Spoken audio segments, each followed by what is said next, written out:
Good morning, good afternoon, good evening, ladies and gentlemen, boys and girls. Welcome to Emergency Management Associates. We're coming to you from the Area Command, 392 miles west of Kitty Hawk Beach, North Carolina. Guys, we have a lot to talk about.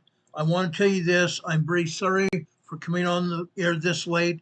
This is 2 hours and 15 minutes later than I wanted to be on the air, but we have some breaking news for you, both in Los Angeles and San Diego, and I have a video to show you of the 7.3 earthquake in Sandpoint, Alaska. 7.3 earthquake in Sandpoint, Alaska, and it was rocking. It was rocking in a very dangerous area. I want to show you that more. So I would like you to just stand by with us just for a few more minutes here while I get things completely organized to show you what's going on. This is a very dangerous time we live in, as you know. This is a very, very dangerous time we live in. Earthquakes are all over the place. People's lives are in danger. This is Emergency Preparedness Friday on the Emergency Management Associates Network here on YouTube. Guys, I mean what I say, and I say what I mean. Now, I want to start off with a tragedy that happened earlier this morning in Los Angeles. Very bad thing in Los Angeles. This comes to you from Channel 7 in San Diego, Eyewitness News. Watch this. Brown, we begin with breaking news in Monterey Park, where there's been a deadly explosion. Scott Reif.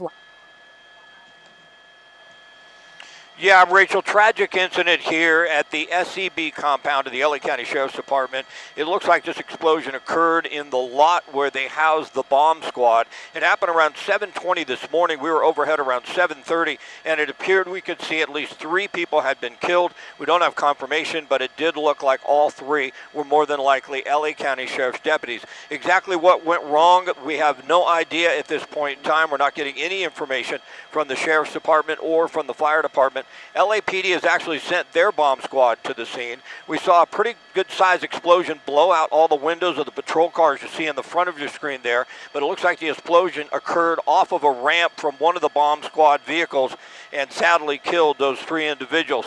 Right now we're trying to get more information as to what may have happened, but certainly it's unprecedented. We haven't seen something like this at the Sheriff's Department bomb squad ever in my experience, and certainly there'll be a long-playing investigation. Rachel? Okay, Scott, thank you. Awful story that we'll continue to follow all morning long. No offense. Hey guys, it's unreal. This is unreal. I do have more information about it. Yes, it was 3 Los Angeles County Sheriff's deputies. Unreal. Very, very bad. Apparently, from the information I can gather, and guys, I taught a training class for Los Angeles County deputies there many, many years ago. I was there. I don't know the area completely anymore because it's been too many years since I've been there. But this happened. This happened this morning. A very bad, deadly incident this morning in Los Angeles, Monterey Park. Very sad. Very, very sad. Now, guys, things happen. Yes, I understand things happen. But things happen where you don't even realize what's going on or what can happen. Okay? This happened early this morning. More than likely, these deputies, there are 4 deputies total. 3 were killed and 1 was rushed off to the hospital. They likely had just gotten to work. They'd gotten out of bed, kissed their families goodbye for the day, walked out, drove over to the LA Sheriff's Office campus, and got involved in probably transporting explosives there. It's unknown whether it was C4. It's unknown whether these were explosives that were seized from an incident in Los Angeles or wherever else. It's unknown. But there was an explosion in a sheriff's car, an SUV, this morning. 3 Los Angeles deputies perished in that explosion. Blew out the windows of that police car. Very, very tragic. Yes, there is more information available on the internet, and yes, I could have played it for you. There was an interview with a explosive specialist that also taught at that academy. That's available on the internet. If you want to, either later today or tomorrow, I will come up on the air and talk about it. But quite honestly,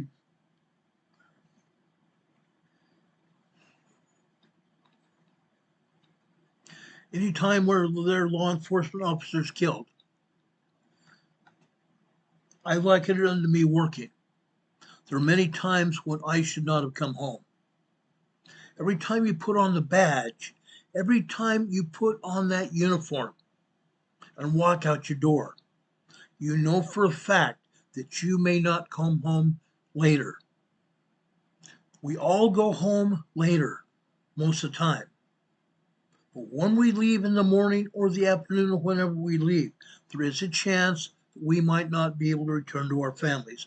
What then? What then? That's what I thought of. That is all I thought of in many cases. 3 families have been left without fathers today. Another man is clinging to life in an area hospital in Los Angeles. Now, I'm going to leave that story here just to think about. I also want to tell you about another story that was developing in Washington, D.C. The chairman of the Federal Reserve is now under investigation for fraud. Jerome Powell, chairman of the Federal Reserve, is under investigation for fraud in the remodel of his Federal Reserve office, where it's millions of dollars in the red over budget, and it's still not finished. It looks like a castle inside that building. No one's being allowed in that building right now, but it looks like a castle, a very ornate building. There is no reason in the world that the federal government should allow that.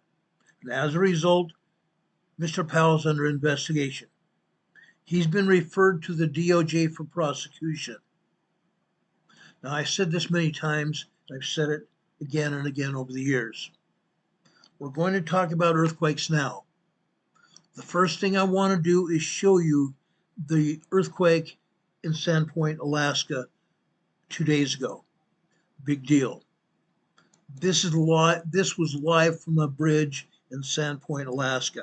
Watch this. Watch this. This is completely incredible. This will last about 61 seconds.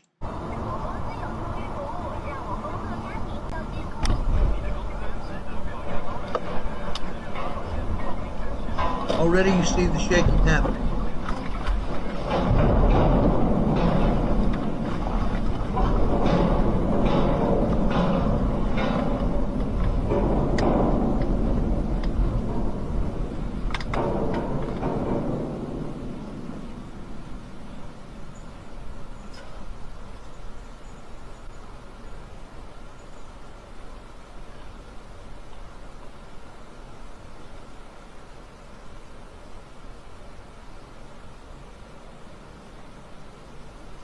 Then he gets back and gets his bike in motion. And as you can see right here, there is another bike coming off the mainland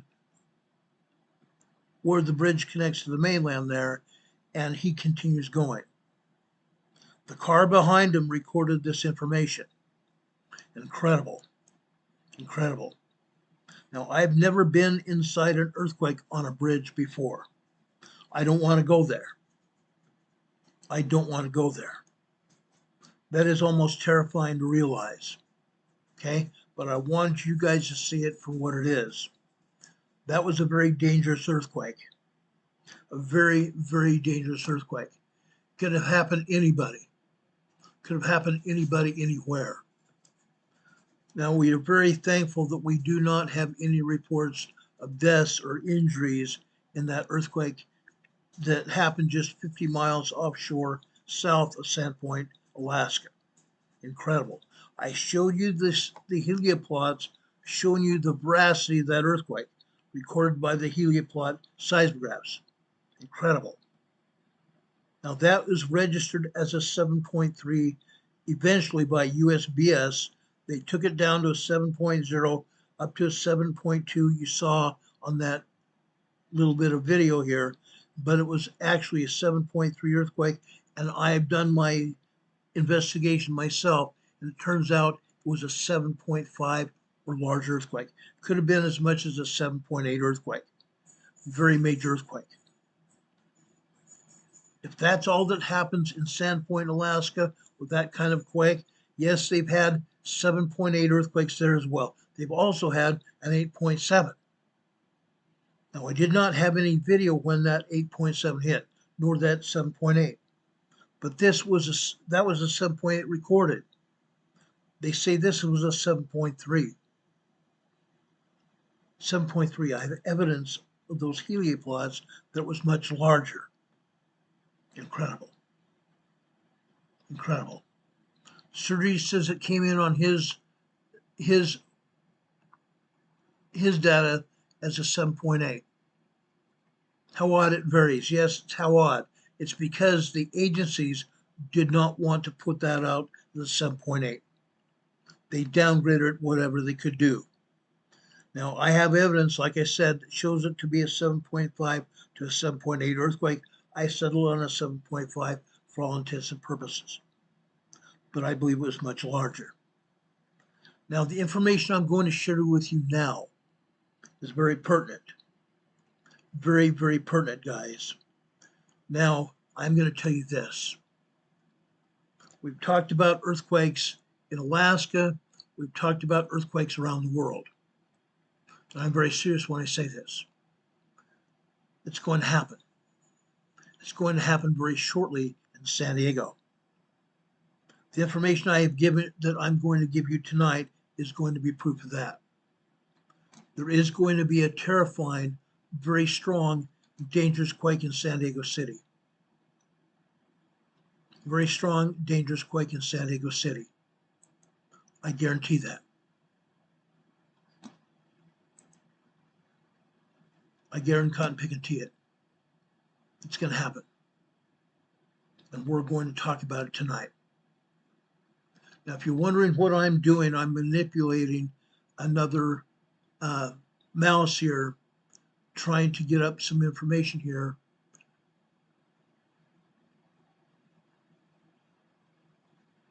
Doesn't look like my mouse wants to work properly here.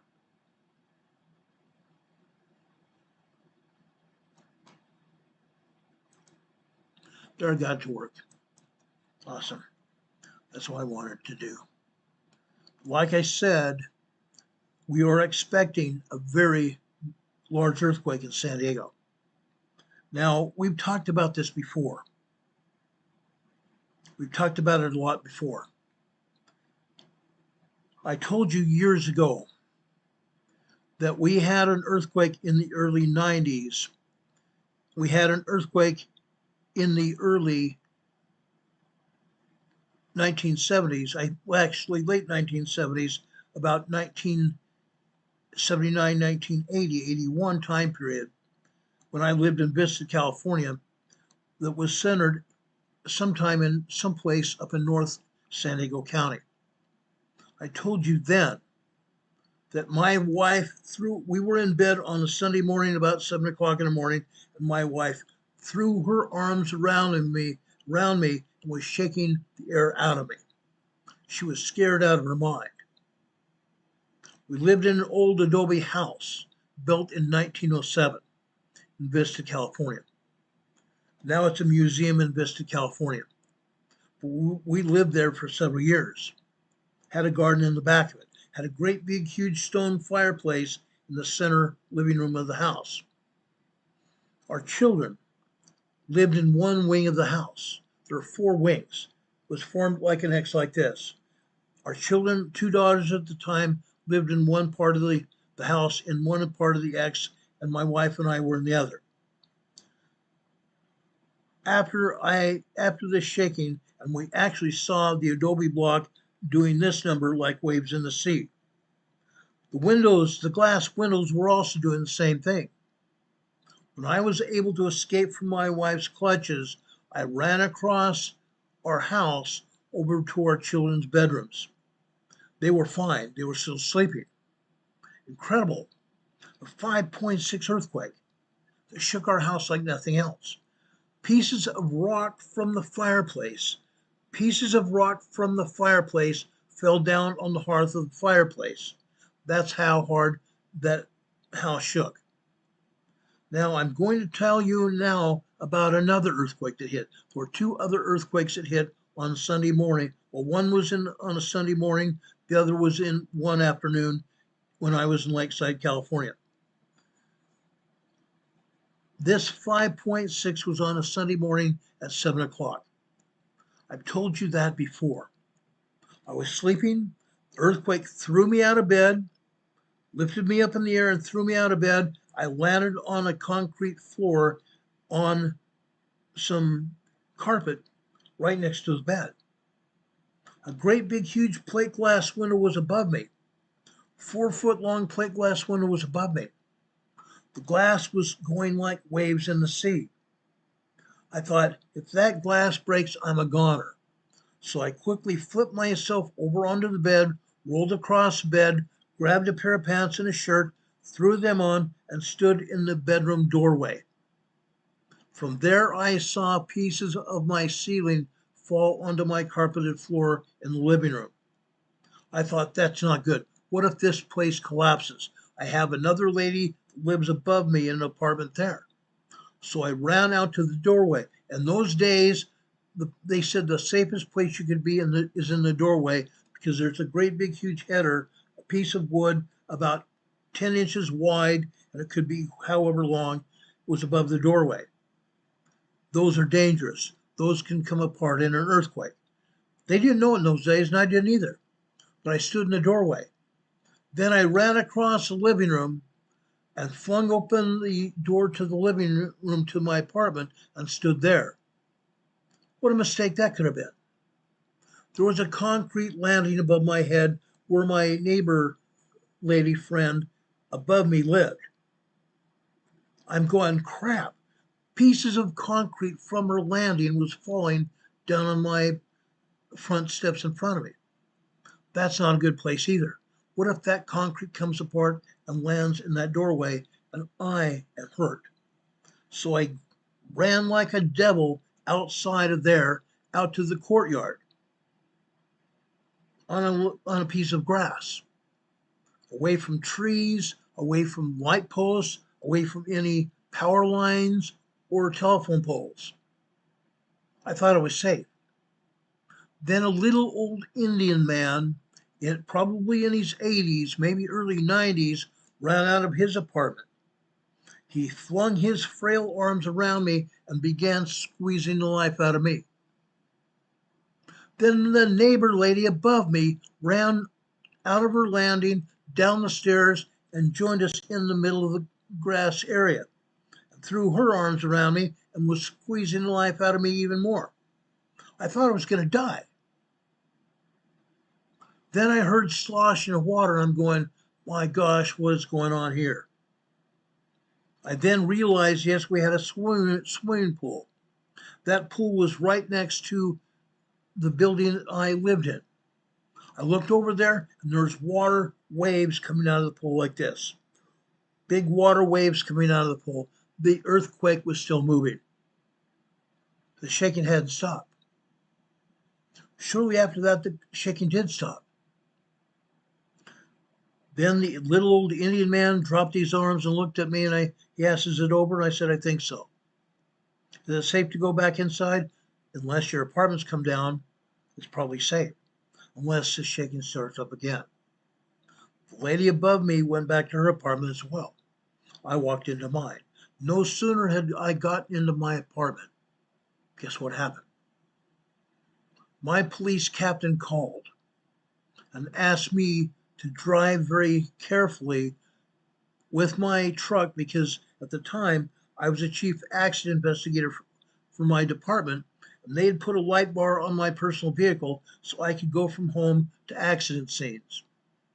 This time I drove and picked up my partner about 10-15 minutes away, and we drove around on the highways, inspecting highways and bridges all the rest of the day.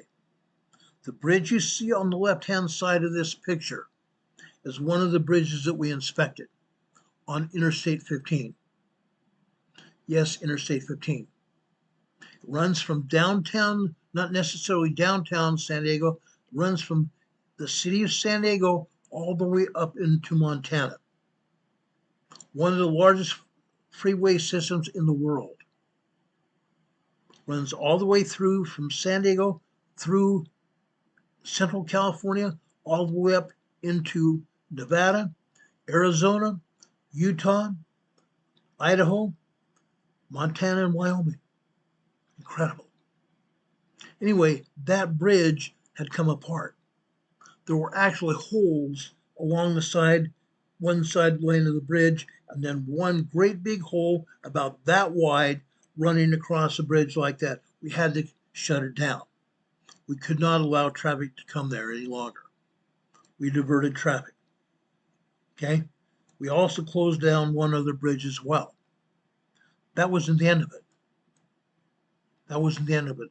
California Highway Patrol and other officers closed down roadways and bridges throughout San Diego County that day.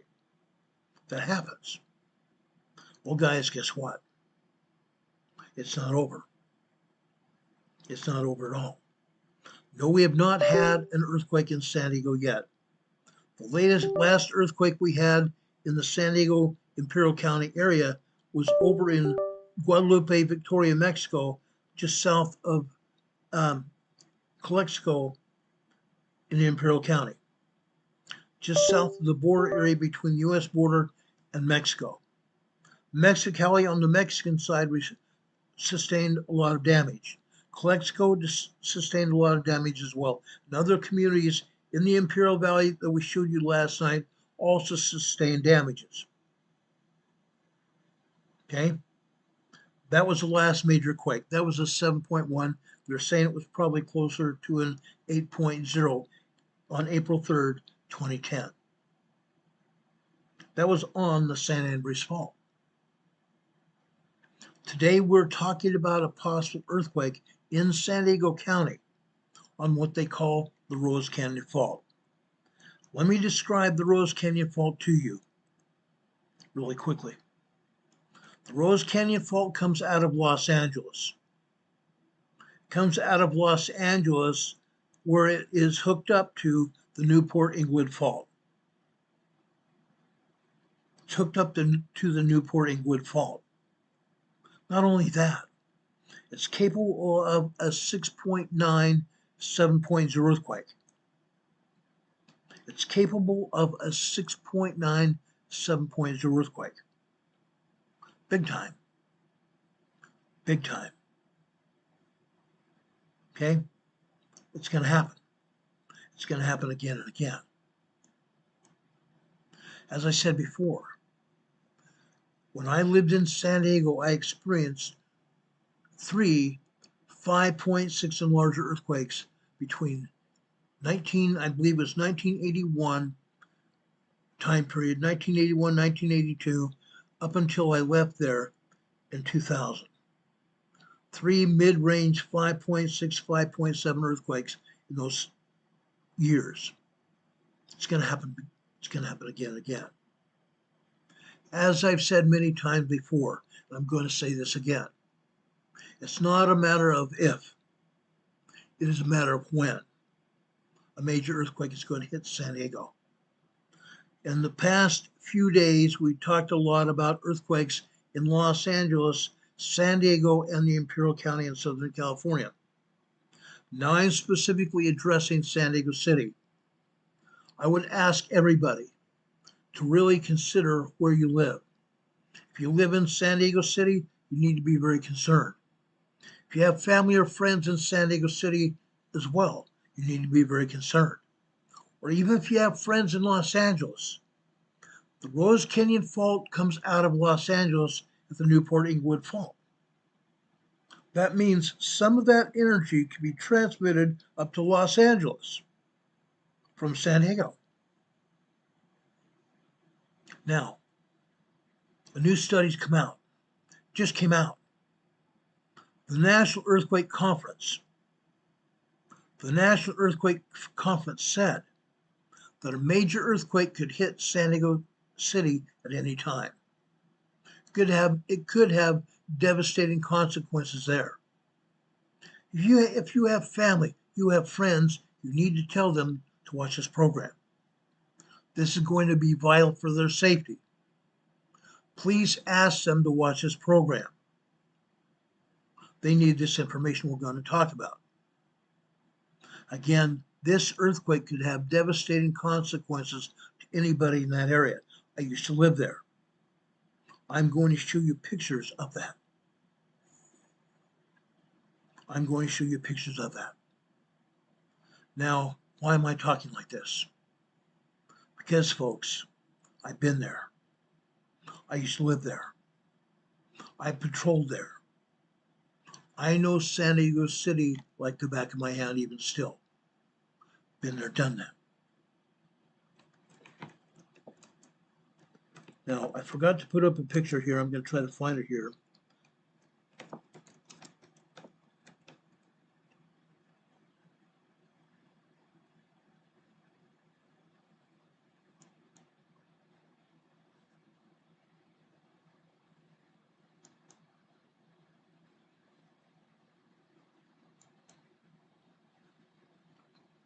In fact, I just found the picture I want to show you here. And I'm going to put it up here in just a minute.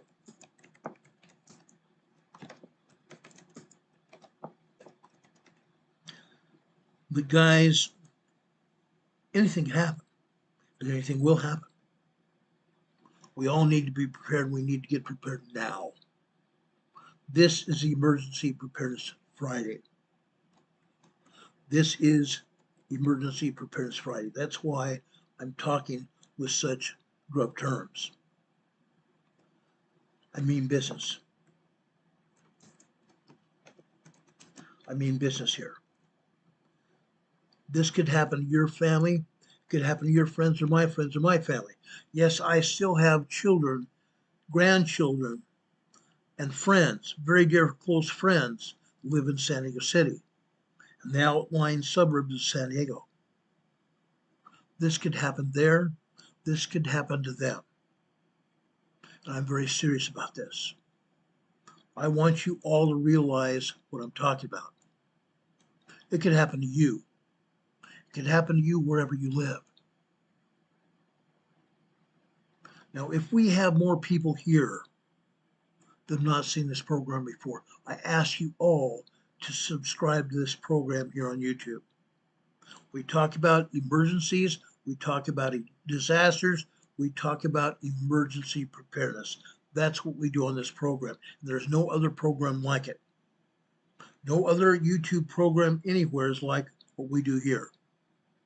What I'm going to show you is information I've gathered today that is very pertinent to what we're talking about.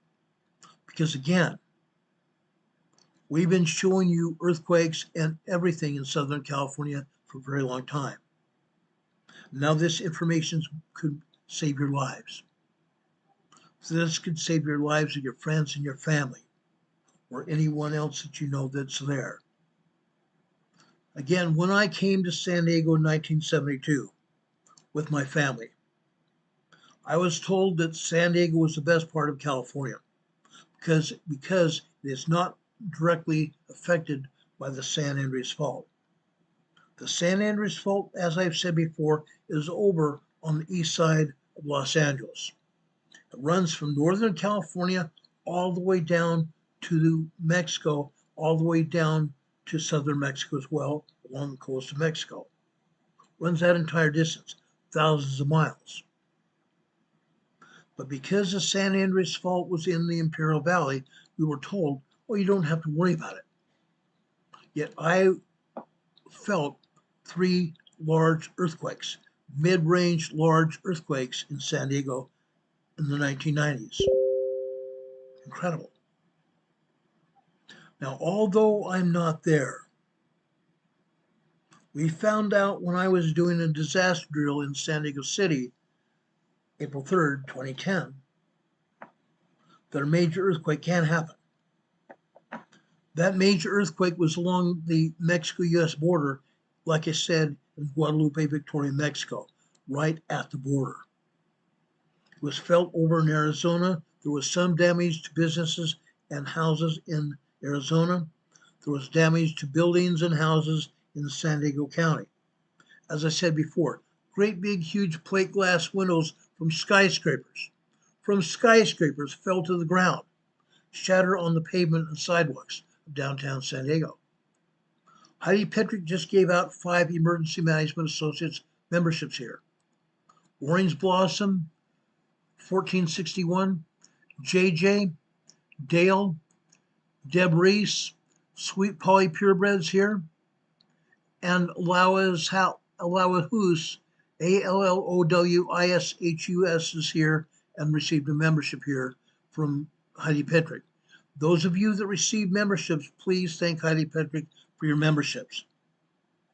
Now, I was going to go on the air this morning with a membership meeting. I didn't get on the air this morning because I was up till 4 o'clock in the morning with my family. As I said, we were about to have a death in our family in just south of Salt Lake City, probably within days to even weeks. As I told you, my mother-in-law lives in Sandy, Utah, south of Salt Lake. She was in the hospital until today. She wanted to pass in her home. She's on hospice in her home now. She's not eating. She may not even be drinking very much as well. So she could go any day. So we ask for your prayers and support as well. I want to thank everyone who has done that. We had support from, I believe, a guy named Dave over on PayPal last night. We also received support from our dear friends here on this channel, Greg and Donna here. I've called them my cousins because I have a Donna with the last name the same as hers right there. Yes, she may be related, but they gave us donations and we appreciate that. But I have to send Carol up to Salt Lake City for her mother's funeral in the next while. So we appreciate your support there. But when I came to San Diego in 1972, we were told it was the best part of California. Nothing was going to happen. In 2010, when I went back there for a disaster drill, and that 7.1 earthquake hit on Sunday morning at 7 o'clock in the morning. Fancy that. Another 7 o'clock in the morning earthquake. Unreal. Fortunately, I was already at our disaster preparedness office at the San Diego County Office of Emergency Services. We went from drill to real world situation. That's what we called it. We were conducting a drill. We were coming on the air on police, fire radios, and other emergency service radios. This is a drill, this is drill, this is only drill. That day, we had been on the air with those messages. Then we went real world, real world, real world. We just had an earthquake. That's how that happened. Tim Bellwood just gave us another $20 super chat. Tim, long time no see. We appreciate you being here. Thank you for that. Tim, I just gave you an EMA sticker on your super chat. I'm also giving you a thumbs up because I so much appreciate your donation. Thanks, Tim. Tim says, hi, Ron, keep up the great work from Florida. I appreciate that from St. Augustine, Florida. I've been in St. Augustine a lot of years ago. I love St. Augustine, Florida as well. Thank you, Tim. God bless you. Appreciate that. Now, when that earthquake happened, it shook all day long, off and on all day long. There were aftershocks all the time, just like we're still having aftershocks over in Alaska today. Possibly not as many as we had the day that the earthquake first happened, but we're still having earthquakes there in Alaska. The aftershocks are going to happen for many years from now. That's what happens when you have a major earthquake. The aftershocks happen for years. But back in San Diego City that day, we're having aftershocks all day long. Little did we know that we were going to continue to have earthquakes then. We'd had them in the early 80s, 3 earthquakes in the early 80s, and in 1991-92, when that earthquake happened, where I was sitting on the roadway waiting for a friend to come home so we could go to dinner that night, and I sat in my truck on the roadway when the earthquake hit. I'd parked. I didn't even realize that I turned off the engine. My truck shook like nothing else. I was holding on the wheel and I was hitting the brake like nothing else. The truck wasn't moving. The engine was off. We were having an earthquake. I looked out to my right-hand side to the front window and I saw power poles like this. Power poles like this. I looked in my rear view mirror, outside rear view mirror, and I saw the other power pole behind me and other power poles behind me shaking. I thought, my gosh, I'm going to get out of here. I don't want these poles falling on me. So I turned my truck on, and took off. I got away from those power poles. Folks, that's what happens. That earthquake did some damage as well. Again, it was like a 5.7 earthquake. That 7.1 in 2010 taught a lot of people lessons. Yes, we can have a major earthquake, not at the U.S.-Mexican border on the San Andres Fault, but the Rose Canyon Fault that we said was not animate. They thought it was basically not available for seismic energy. Now they have learned that it is a very active fault, connected to the Newport Inglewood Fault in Los Angeles. We all know that it is very active. And when we get an earthquake from the San Andres Fault, all the other faults in the greater LA basin are going to go off. They're going to go off. They're going to shake as well. There's going to be damage all over LA, and probably damage in San Diego as well. But with the Newport Inglewood Fault connected to the Rose Canyon Fault, and the Rose Canyon Fault going up, there's going to be a lot of damage. People are going to get hurt. Okay? At the time I was in San Diego in 2010, I said, I feel really good about this. But later on, we have learned that the San Andres Fault has popped and is presently locked and loaded in the southern part of California, San Diego and the Imperial County, which could have ripple effects because of its closeness to San Diego and other areas in Southern California. There are so many local fault lines. San Diego was never on the list for major destruction from any earthquake until now. Until now. Never. Californians, for the most part, are prime for speculation and fears of the big one earthquake that's going to happen, and when the big one is going to hit, and where it will hit in California. Everybody's speculating when it's going to happen. But the earthquake in San Diego County,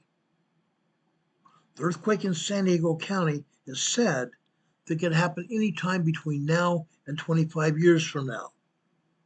It can happen today, tomorrow, next week, next month, next year. But it is inevitable that the earthquake will shake the state.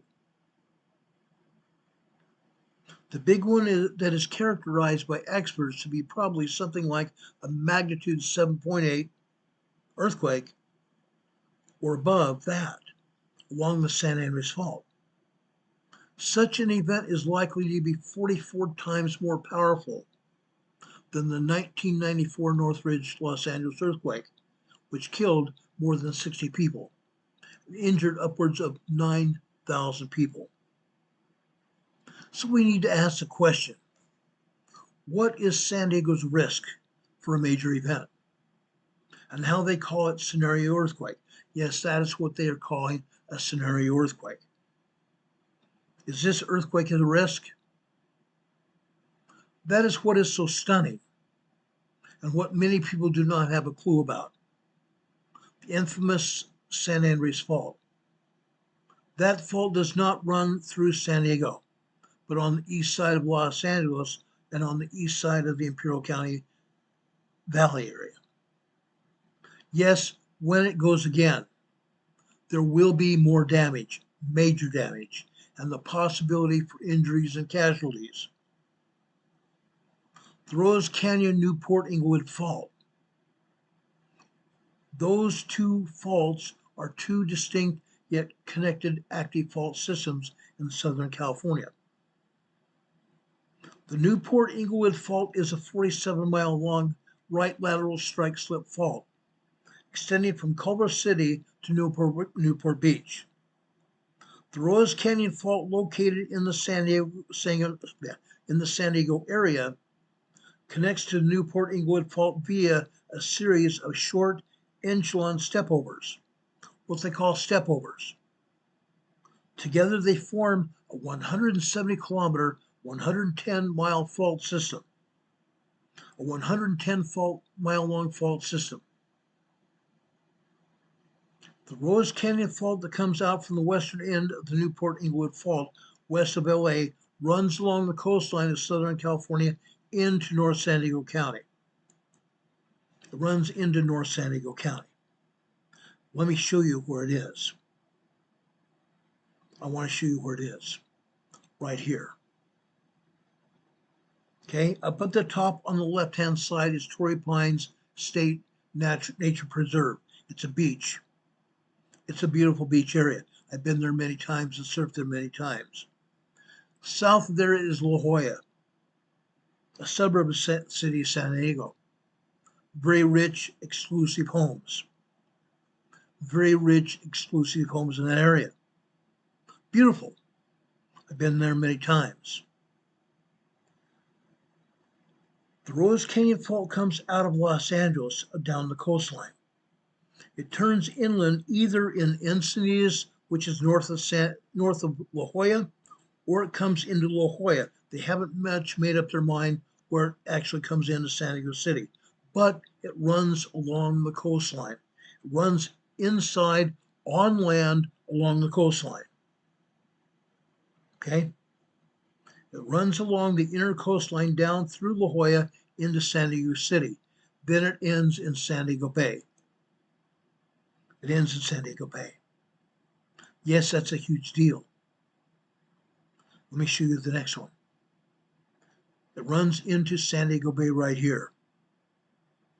Comes through downtown San Diego, running into San Diego Bay. You see Pacific Beach? That is just south of La Jolla that I just showed you. You see Mission Beach. The Rose Canyon Fault runs right down that roadway right between Mission Beach and Mission Beach Bay Park. Then it comes through the city of San Diego down here to the south.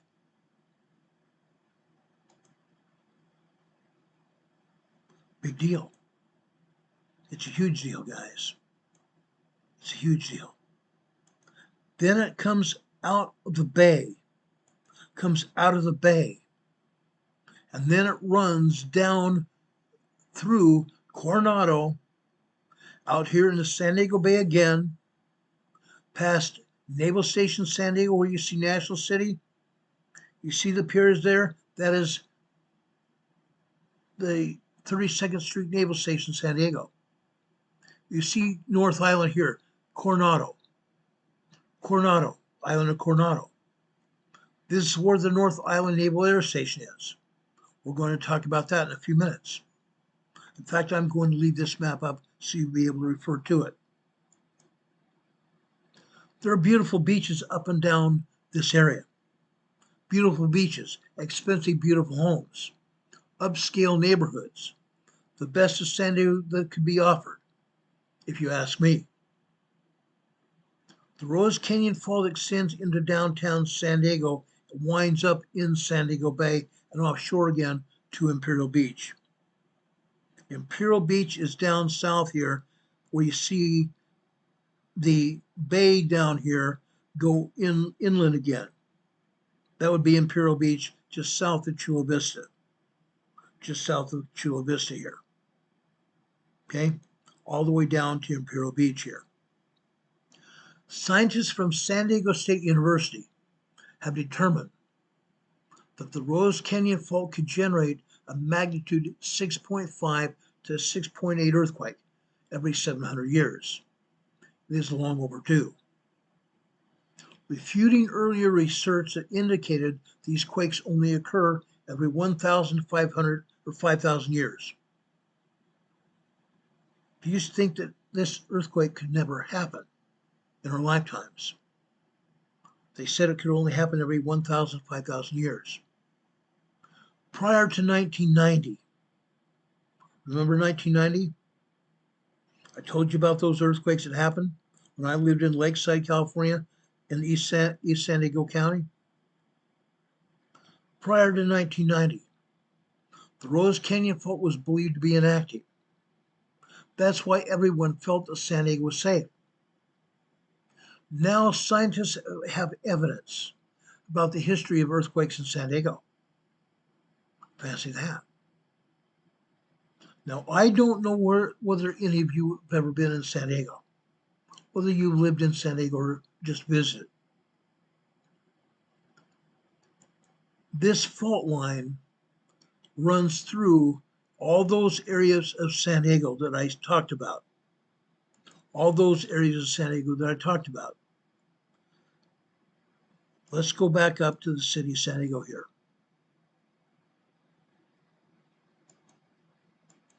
Right there, okay? Just north of San Diego City out to the west. There's an area of San Diego that's called Old Town.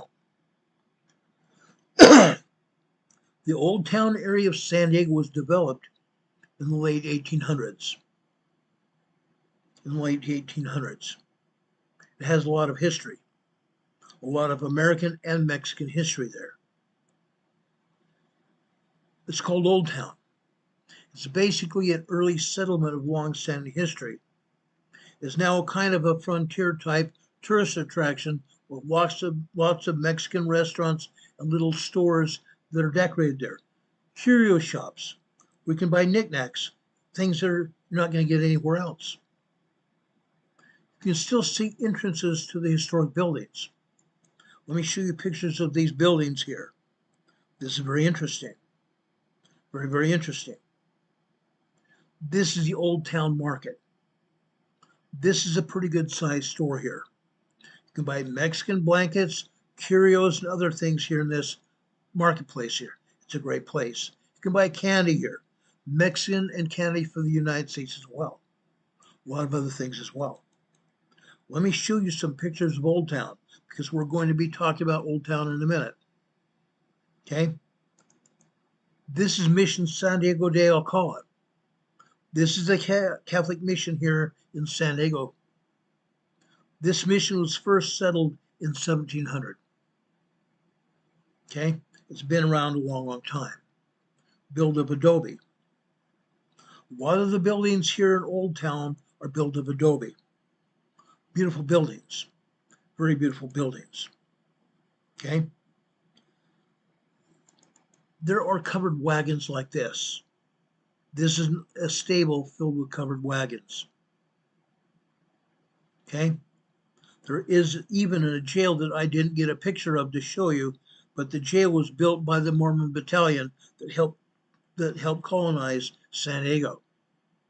They marched into San Diego to fight the U.S.-Mexican War. Not a shot was fired. The battalion, U.S. Army Battalion of the U.S. Mormon Battalion, surrounded a hill just south of Escondido. The Mexican army was on top of that hill. The Army Battalion surrounded the hill, and finally they surrendered. Not a shot was fired. Then they settled this Old Town area of San Diego, where you see this Old Town Market, right there. Beautiful thing. I've been there many times. Now it's called Old Town San Diego Historic Park. Old Town San Diego State Historic Park. Beautiful thing. I've been there many times. I've been there with members of my family and visiting people that I've had friendships with over the years. They even have a San Diego trolley here. This is their San Diego trolley, a bus that's outfitted like a trolley. Makes stops all over downtown San Diego and over here in Old Town San Diego itself. Beautiful, very beautiful. Again, this is the Old Town Market that I showed you a few minutes ago. Great big thing. It's very beautiful, guys. I'm telling you, it's very beautiful. Let me reduce the size of this picture. You can truly see what's going on here. Look at that. It's absolutely beautiful, guys. I've been there many times. Been there many times. Now, you can still see these historic buildings now. They're still the same way. Okay? Now, in some of the buildings, there are little stores, shops, where you can buy shot ski and the like. Absolutely stunningly and beautiful. It's a great stroll.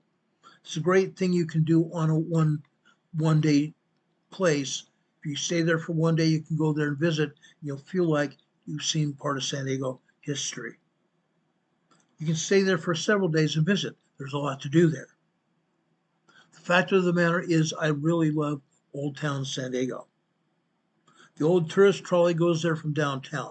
It's a very easy way to get there, but there's something dangerous there as well. Some dangerous evidence. You can see the history of ruptures, earthquake ruptures in the soil of Old Town. That's telling the story, and now it's telling the scientist story as well. At one location in Old Town, the fault has produced at least 2 additional quakes.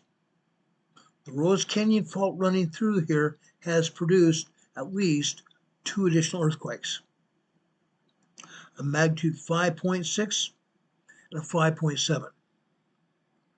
The 5.7 hit this area in 1990. Now I'm going to get to where I'm going to show you how dangerous this is for San Diego. You might even say 5 or 6 large earthquakes. Yes, 5 or 6 large earthquakes are going to happen. But that's not too bad, is it? But wait. Wait until I can get you guys here. Because trembling of that magnitude is very likely to happen. And even stronger.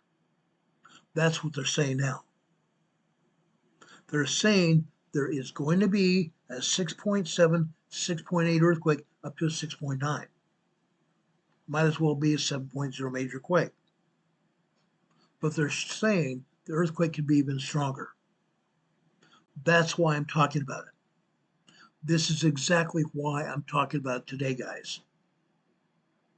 They have said that the shaking wouldn't break the surface again, but it could cause, in San Diego and Mission Bay, another beautiful area with beaches and inline skating, beach houses, and all kinds of touristy type restaurants, could cause a lot of damage.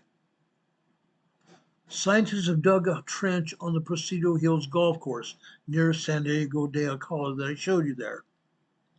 They have studied the sediment for traces of past earthquakes. They found that a major earthquake occurred before San Diego de Alcala was founded in 1769.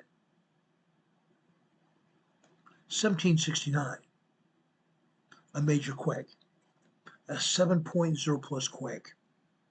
Go figure. Whoever thought that would happen? Whoever thought that could happen? The Rose Canyon Fault. More than 120,000 buildings throughout the city, including many right there in Old Town San Diego. Old buildings that would be severely damaged. 8,000 of those 120,000 buildings beyond repair. During a national earthquake conference that was taking place in San Diego, many scientists came together The top nation's earthquake experts showed an updated earthquake scenario for San Diego. The Earthquake Engineering Research Institute at Scripps Institute have looked at the impact of magnitude 6.9 earthquakes that is entirely possible on the Rose Canyon Fault. The Rose Canyon Fault was a very big concern for the study because it basically runs through the urban core of San Diego. But unfortunately, folks, the study found that the quake of that magnitude would cause widespread damage. In addition to that, and we've talked about this profusely before, liquefaction. The liquefaction problem in certain areas of San Diego is not good. The liquefaction problem in San Diego is not good. They're saying that we have about 120,000 buildings that through our estimates could be damaged even beyond repair after a future quake. Of the Rose Canyon Fault, we've also found that there is about $38 billion of estimated financial loss. $38 billion of estimated financial loss that could occur in San Diego alone. That is not excluding the surrounding communities, the urbanized areas. La Mesa, for example. To the north, La Jolla. To the north of that, Encinitas. Carlsbad. Oceanside to the north. Even out to the east, Vista, Escondido. That kind of quake will have far-reaching effects all over San Diego County and possibly even into Imperial County and Los Angeles. That's why we're talking about this. The study did not look at one individual building over the other, but they said especially buildings built prior to 1990. The buildings built prior to 1990 are especially at risk because they had originally thought that the Rose Canyon Fault was dormant. But up until 1980, they had started looking at codes, building codes to build safer buildings. Prior to that, they did not have any special codes like we have now that are built for earthquake safety. In Los Angeles and San Francisco, they have been preparing for the big one there, and they're still updating their building codes. Yet, they still have so many old masonry buildings in San Francisco, Los Angeles, and San Diego. They're not going to survive a quake of that magnitude. Those buildings and others built before 1990 are very vulnerable to these earthquakes. Linda Company says, you're late tonight? Yes, I am. I explained that earlier. Now, we've talked a lot about earthquakes in the past. What is going to happen here in San Diego is the same for the 9.0 10 magnitude quake of the Cascade earthquake in Seattle, Portland, Victoria, Vancouver. Yeah, we've been discussing that a lot, haven't we? A lot of buildings are going to collapse. These buildings are at risk. There are many buildings that were built during the period of the late 1800s. But after 1990, many of the municipalities updated their building codes and new construction had to be built to higher standards. The study has been done but we cannot predict, of course, or even forecast when the Rose Canyon Fault is going to go. But what the scientists all agree on is it is only a matter of time. We can all agree on that. It is only a matter of time. This is not the only earthquake that can happen in San Diego. And we want San Diego and everyone else to be better prepared. And to invest now. To prevent damage from any other earthquake that could happen in this region. or to your homes, to your families, and to your friends. Now, I showed you a bridge earlier that I helped protect by shutting it down after a 5.6 hit on a Sunday morning. But now I'm wondering about bridges, highway bridges, and stuff like that. I worked in law enforcement for many years. We inspected bridges many times. Like I said, I closed down at least 2 bridges that Sunday day because there were holes after the earthquake. Then there's another bridge I worry about. Let me show you this bridge. This is important. Let me show you this bridge. It's important now. I've been over this bridge many times. I believe it is one of the most dangerous bridges. This is the Coronado Bay Bridge in San Diego. It is curved. It is curved for the earthquake threat. Scientists got together with the builders of this bridge and decided the best way they could protect this bridge and the people that drove over it was to curb it and make sure the pilings that are holding it up off the water will move every time an earthquake hits, which is going to prevent that bridge from being damaged during an earthquake.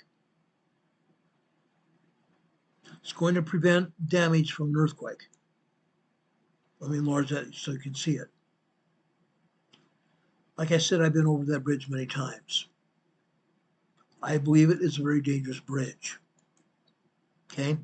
In fact, the Coronado Bay Bridge always gave me shivers when I drove over it.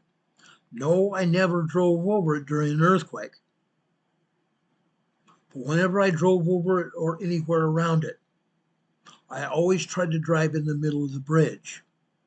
I didn't want to be anywhere close to the side of the bridge. I did not want to look over the edge of the bridge. A lot of people were the same way. I personally don't think the protection of the barriers on the side of the bridge are high enough. People who parked their vehicles on the bridge and jumped off the bridge committed suicide. As I said, I had to drive over the bridge for work and a few other times with family members. And that was really nice. Coronado Island over here is very beautiful. North Island Naval Air Station is also pretty beautiful. The Rose Canyon Fault goes out under the Coronado Bay Bridge here in San Diego. The Rose Canyon Fault is not only more active than scientists previously thought. It's also larger than they thought, which is equally disturbing to me because it runs underneath a major big city like San Diego. It runs underneath a major big city as in San Diego. The San Andreas Fault runs on the northeast side, or the southeast side, actually runs along the east side of Los Angeles, runs on the east side of Santa Barbara, runs along the coastline of Northern California, runs on the west side of San Francisco. Interesting. Since the Rose Canyon Fault cuts in from the ocean to land in La Jolla, that leaves the University of San Diego campus. Yes, a San Diego University campus that is going to be in danger. Let me try to find that picture here.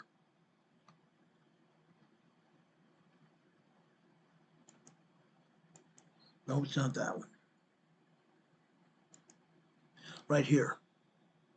Actually, no, that's not that.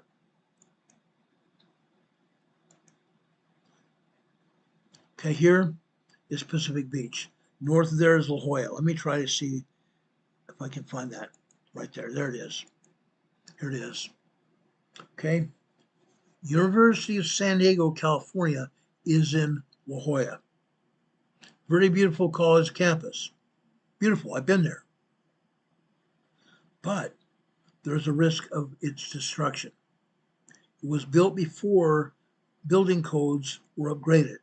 Yes, they have upgraded some building codes buildings at the campus, but not all of them. Not all of them.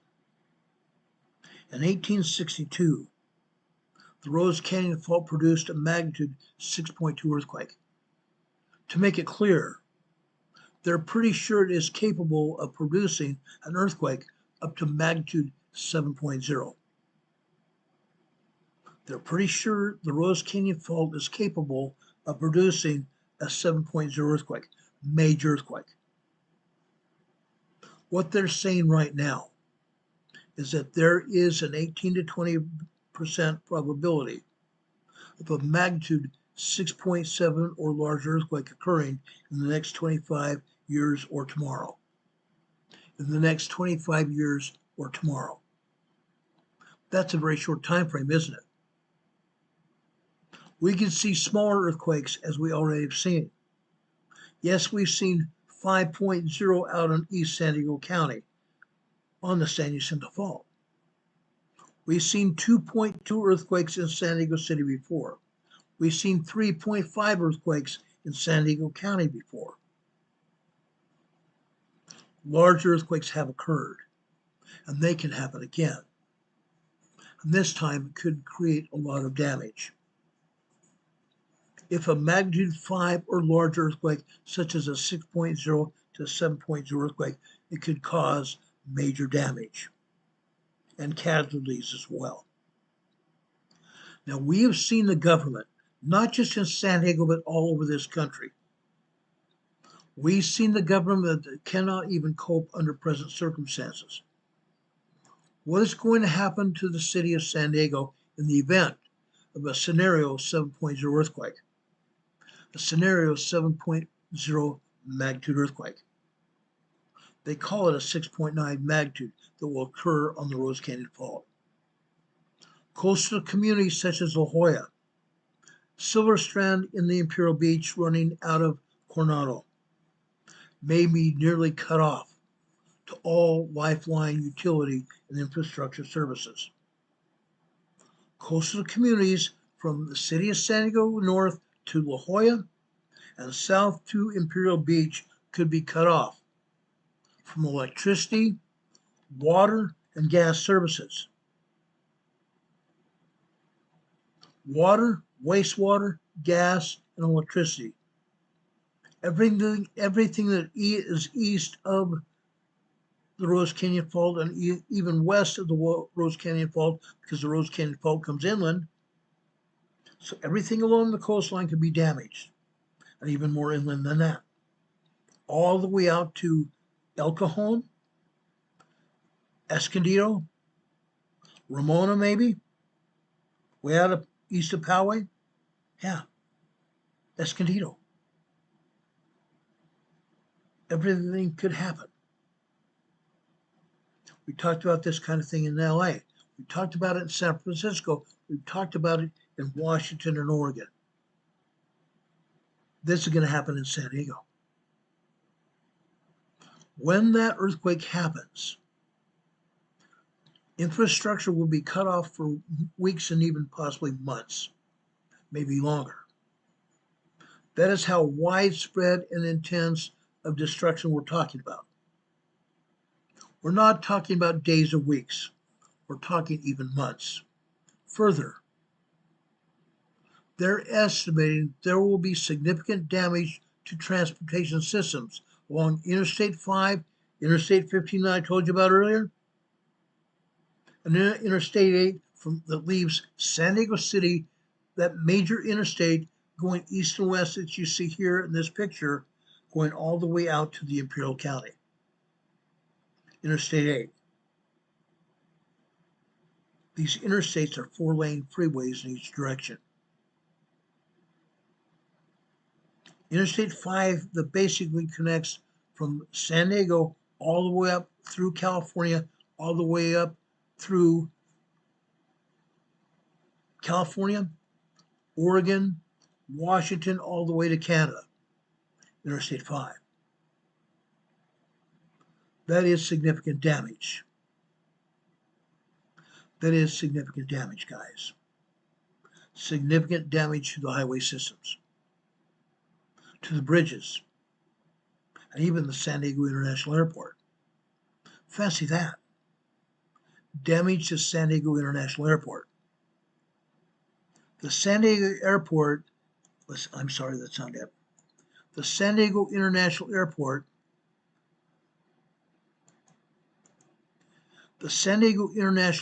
you can see in the center of your slide here. It says San Diego International Airport. Just on the east side of San Diego International Airport at the end of the runway, there's a suburb of San Diego called Little Italy. Little Italy. Let me show you what's out there. This might blow your mind, because I've been on this building. I have been on this building way, way too many times. This is a parking garage in Little Italy, just on the outskirts of San Diego International Airport. Just on the outskirts of San Diego International Airport. You think this is scary? You ain't seen nothing yet. I've been on the top of this parking structure. Jetliners are just barely missing it. The landing gear of jetliners are just barely missing this building. In one case, at the top of the building, and you can see the top wall of the building, jetliner landing gear have crashed into it, throwing cinder block down to the pavement below it. Yeah, Little Italy. Okay, the airport is right downtown. I've been standing on top of that parking structure in Little Italy, seeing large jet planes coming to land. Many times I thought some of those planes were coming so close to those buildings that the plane would come crashing into the high rises. Yeah. Do you think I was concerned? Well, you better believe it. I was very concerned, because it could happen. You might say I was kind of scared. Now, what happens when the Rose Canyon Fault gives up the big quake? It will affect the Port of San Diego. It will affect the Port of San Diego that I showed you just a minute ago. It'll go down. That entire area is going to go down. It won't be anything like it was. San Diego City is not going to be anything like it was. All the suburbs surrounding San Diego out to the south, east, and west are going to be affected. Private and commercial boats go in and out of this port on a regular basis. As I talked about earlier, Naval Station 32nd Street is also there. The big ships come out of there are destroyers, missile carriers, and other crew naval ships, supply ships. Aircraft carriers come off of North Island Naval Air Station, as well as planes, fighter planes, and other military aircraft. The Navy Department of Defense installations are in the area. There are over 100,000 residential homes in the area, including more commercial structures, homes, schools, churches, and all that. They are all expected as a result of the earthquake to be damaged. As I said before, the infrastructure in this area is going to be damaged. Gas lines and water line breaks all over. Water mains will rupture. There's not going to be water to drink except if they bring bottled water in. No water to drink, no water to bathe in, or water to even put out those fires caused by the gas line breaks. This is not a good outlook. This is not a good outlook. Sage Puppets in the chat says, was the building there before or after the airport? It was after the airport was built. Lindbergh Field San Diego International Airport was an airport. They built the buildings on the outside prior to and during the time when they were bringing bigger and bigger, larger aircraft in and out of the airport.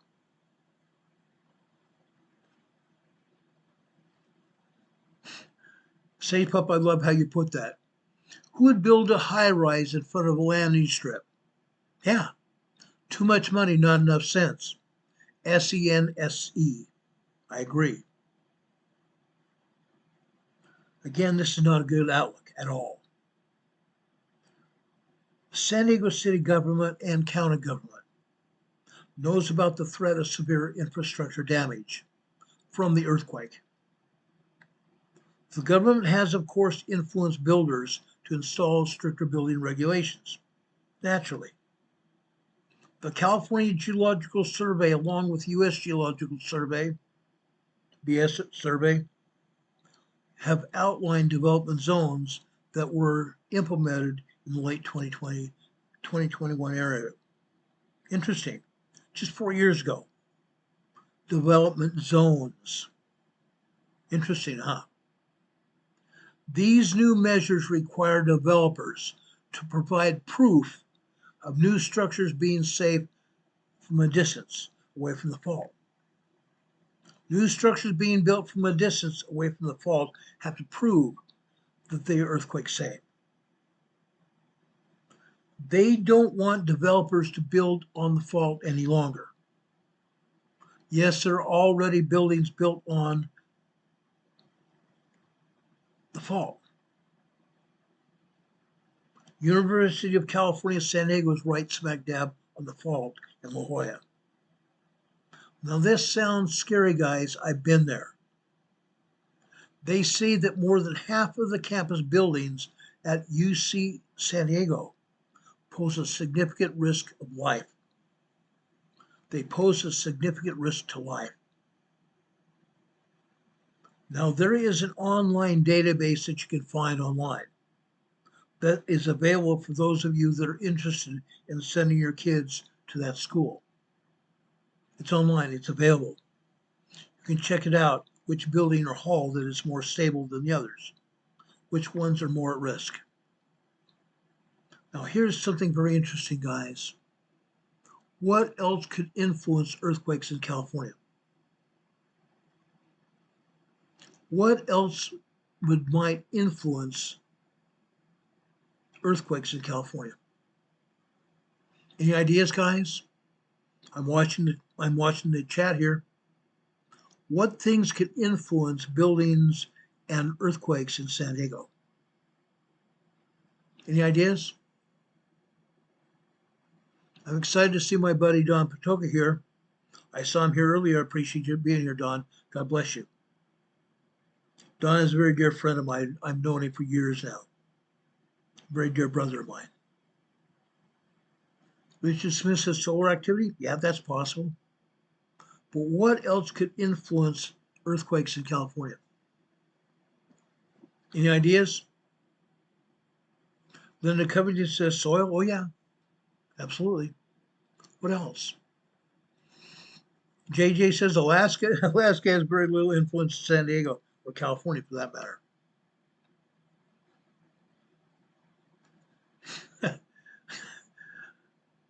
Bio Thought says the government is counting on positive subtraction. Yeah, they are. That was a good one. I love that one. What could influence earthquakes in San Diego or California at all? Charlene is saying influence earthquakes as subfloor fault give way and cause inland earthquakes. Yes, that could happen. What else? Rebecca says liquefaction. Oh yeah, liquefaction is going to happen. Liquefaction is going to happen all over San Diego County because most of San Diego is built on sand. Most of San Diego is built on sand. Yes, there is clay there as well. But liquefaction is going to happen all over the coastline of San Diego County.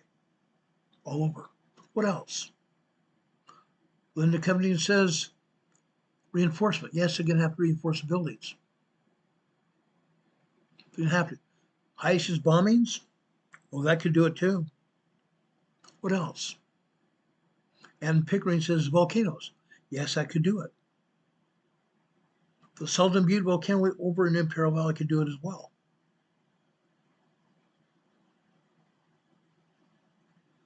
Any volcanoes in Los Angeles County, up in Los Angeles area, over in the not LA, California desert areas could also influence this as well.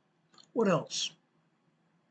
Then comes in and says better building codes. Oh yeah, absolutely. But what else could influence earthquakes themselves? The movement of the earth. What could influence them? Charlene saying low velocity zone, supercharged CME radiation. Yes, that could happen. Lyndon says pebbles. Yeah, the moon. Trevor says the moon. All those are good things. Have you ever thought about oil? Have you ever thought about fracking? Fracking is happening up in Los Angeles. Fracking is happening off the California coast, up and down California coast, everywhere. Fracking. Lubrication of the fault. Lubrication of the fault. Lubrication of the fault. It's a potential, lubrication of the faults is a potential influence factor for earthquakes in California. Why? Let's take a minute and discuss this as well. I never thought of it before, but it is true.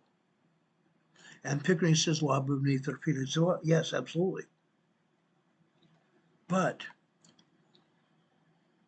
us drilling for oil drilling guys, the oil field wastewater is known to increase earthquake frequency. Oil field wastewater. We talked about this over in Texas, in Oklahoma and Kansas, even Nebraska to some extent. They're putting wastewater down in the oil fields to take the place of the oil that they extracted from the ground. Did anyone know that? JJ says oil and gas for sure. Absolutely. This was shown in a study that was conducted in 2019. The fracking has a direct influence on the earthquake faults and the tectonic plates. The study showed in 2019 that wastewater is actually penetrating Earth deeper than originally thought, which increases the frequency of higher magnitude earthquakes. This influences the frequency of higher magnitude earthquakes, and we're talking 5.5, 5.9, 6.0, 6.5, 7.0, and large earthquakes. They call them frac quakes. Frac quakes. So far this year, we've had 3 frac quakes in Texas that were 5.0, 5.5. We've seen them in other states, Texas, Oklahoma, and to some extent Los Angeles, where fracking's happening. You can see it on Google Earth. If you go to Google Earth, you go there looking very close to these oil drilling platforms, both onshore and offshore. I've done that. I have even showed you close-ups of oil platforms over in Texas, and Oklahoma, and Kansas. I showed it to you in Los Angeles as well. If you go to Google Earth and know what you're looking for, you can find it. And this fracking is going to increase the size of the quakes. It's intense.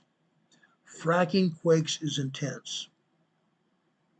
A University of California, Santa Cruz researcher associated a 2005 swarm of earthquakes in the Central Valley of California with wastewater disposal. Wastewater disposal fracking in the Central Valley of California. But in light of potential earthquakes in the future, it is important to remember that it's not the matter of if when it comes to an earthquake. It's a matter of when it is going to happen.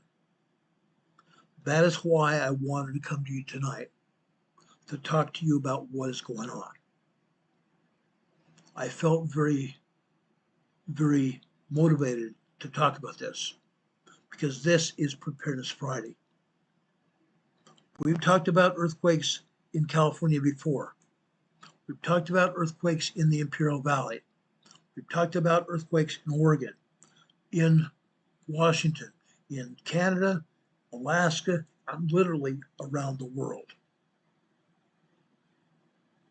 But we haven't talked specifically about San Diego until now. What I'm telling you now, that San Diego is in line for a major, major earthquake.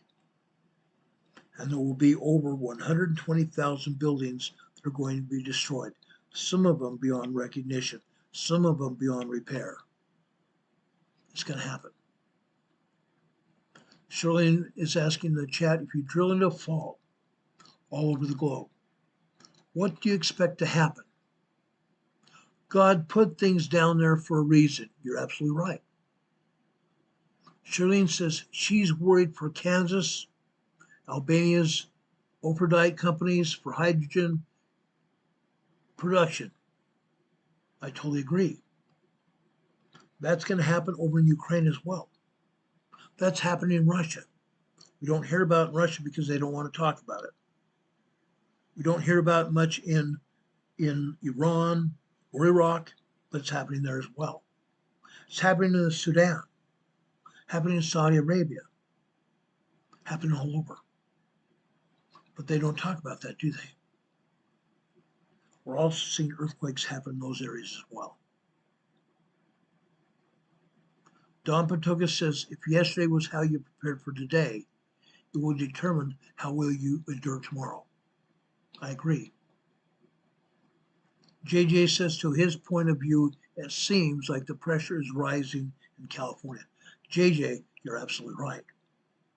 Pressure is rising in California. It's rising in California to an exceptional extent. That's why I wanted to talk about this today. There is no better time to talk about preparedness in San Diego but today. I've outlined everything from top to bottom, side to side. It's going to happen. Please, folks, if you like what we said today, if you think there's any connectivity with anyone that you know, please send them a link to this program. Share this program far and wide. Your family, your extended family, your friends, your neighbors, the people you associate with on social media, and even the people you work with. I don't think I've embarrassed you too much to do that. I don't want to embarrass anybody. But folks, we are preparing for future events. Okay? Don Patoka says some people don't prepare for future events, essentially usually due to normalcy bias. Normalcy bias. They don't think anything's going to happen. Money. It's going to cost too much money to prepare, so I'm just going to sit here. I'm going to die anyway. You don't have to. Laziness. Laziness is a common futility. People are too lazy to even lift up their thumbs sometimes. Blindness is to some issues. Yeah. Or even thinking it won't happen to them. Most of my friends and even family members in San Diego believe that it's not going to happen to them. When they see this video today, they're going to think otherwise, because I'm going to show it to them as well. I'm going to make sure my family members and friends all over San Diego are going to see this program. I ask you would do the same. Share all over. Share all over. Now, as I asked before, Carol and I could use your support now. You see on the bottom of your screen, scrolling across the bottom of your screen, our PayPal and our Venmo locations. You can send us you can send us donations through our PayPal and Venmo.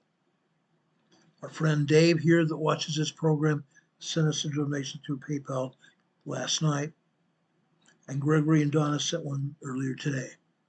We appreciate that very much. Also, if you will, you can send us through our mail. Our mailing address is 504 Bethel Road, Box 401, Morganton, North Carolina. The zip code here is 28655. If you want to put any criticisms or suggestions of what you'd like to see on this program, you can email us by rltnspdema@gmail.com. That address is also scrolling across the bottom of your screen. Does anybody have any questions about anything? I'm happy to answer any questions that you might have. And Pickering says, the Indians warned us to look after the ground and we didn't care. You're right, they did. Linda says she's sure glad she doesn't live in San Diego. I'm glad I also don't live in San Diego. I'm very glad. Don Patoka says, in physics, for every action there is an opposite and yet equal reaction. Mess around and find out. Absolutely. Charlene says, we cannot drink oil. I pray generations out will have clean water. I do too. Stewardship is awareness and preparedness. Love y'all, EMA team. Have a nice evening. Y'all, good night. Y'all, I love that, y'all. I've been caught by my wife saying y'all a lot. She has too. Yes, we live in the South. We pick it up. Rebecca here is saying EMA is here to advise you on what to do and how to get through it. During the disaster, it is you who will have to know what to do and where to go. Absolutely. That is why we're here. That is why we're on the air today. So we can prepare for ourselves and our family members. My children have learned through this program. Occasionally you see my son, Paul, on the air here. Or not on the air, but you've seen him on the chat. He's been here. Many of our other children have also been here. But I'm going to send them a copy of this program. Heidi Petrick, bless your heart. Heidi Petrick just gave us a $100 super chat. God bless you, Heidi. I love you, girl. I think the world of you. I just gave you an EMA sticker and I gave you a thumbs up. God bless you, Heidi. Heidi gives out memberships to people in this program. She's given us dollars here in the program before. She's just given us another $100 super chat. God bless you, Heidi. We appreciate you very much. We appreciate each and every one of you here. Now, guys, this is Friday. We usually don't come on the air on Saturdays unless there's something major happen. If anything else happens tonight, we'll be back on the air to talk to you about it tonight or tomorrow, or even on a Sunday. On Sunday afternoon, approximately 12:30, we have a program called Come Follow Me, the Savior Said. Yes, it is a religious program about Jesus Christ. We encourage each one of you to be part of that Sunday school program as well. I've been teaching Sunday school for about five and a half years now, ever since COVID-19 closed down the churches. I was asked by my bishop to teach the Sunday school class, which I've continued to do. I've been asked by many other people to continue teaching it. That's why we're doing it now. Brothers and sisters, I know that Christ lives. He hears and answers our prayers. He is our King. He is our deliverer, the light and life of the world. He's my everything. He atoned for our sins.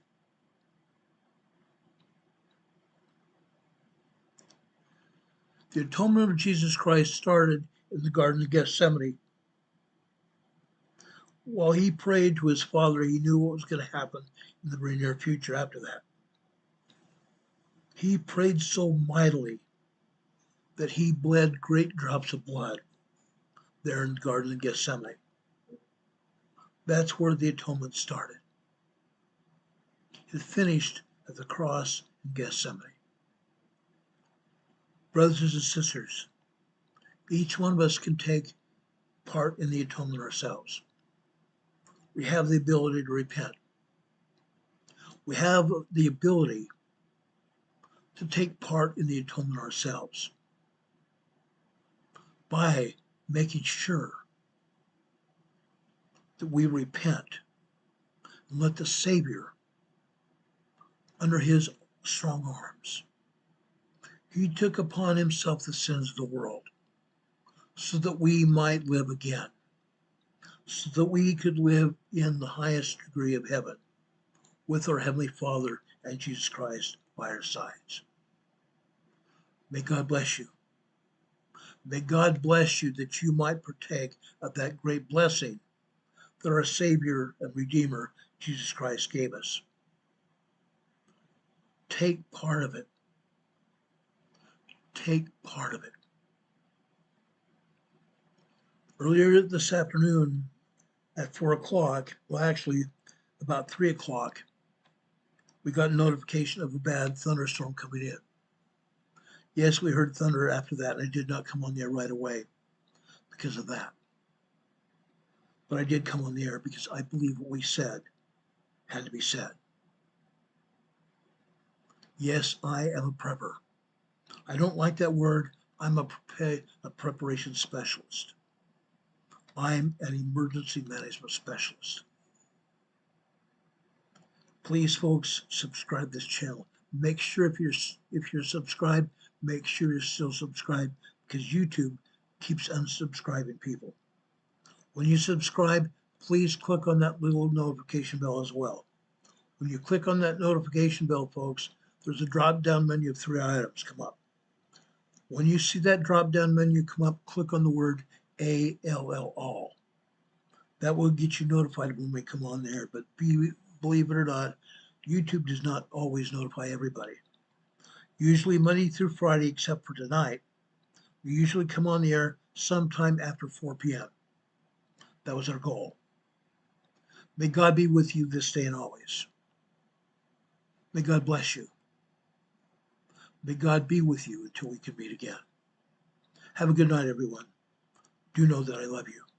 I love you very much. Have a good night.